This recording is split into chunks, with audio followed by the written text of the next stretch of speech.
What other names are you hearing when it comes to the Toronto Blue Jays? We've heard Jay Bruce again, which is I think to me makes sense. A little bit of term, and he's also a hell of a bat, and he's having an unbelievable season. And the irony of him being here would be funny as well.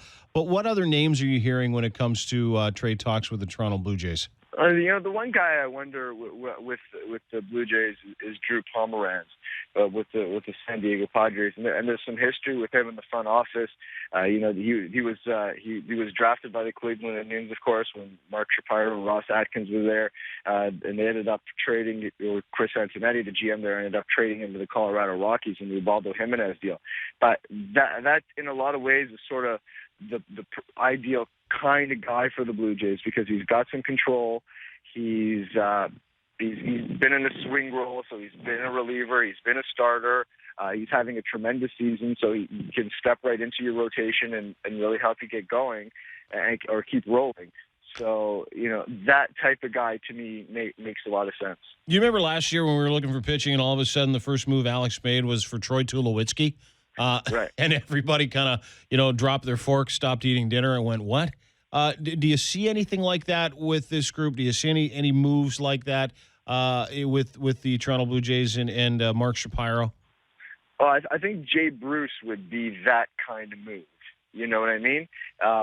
Because it's logically you're like, okay, they didn't really need offense. They have Jose Bautista coming back. From a position player perspective, this lineup is pretty set, and that's probably not a spot to add some to spend some prospect capital. But Jay Bruce is an interesting guy because he gives you control, another year of control beyond this year, and with both Michael Saunders and Jose Bautista headed to free agency, that's a measure of certainty that really can help the Blue Jays moving forward. At the same time, he gives you a little bit of lineup balance, and then you could spread out the three outfield spots, first base and DH, between Bruce, Bautista, Pilar, Saunders, Encarnacion. So that you can make it work from a lineup perspective. Unfortunately, Justin Smoke ends up the odd man out there.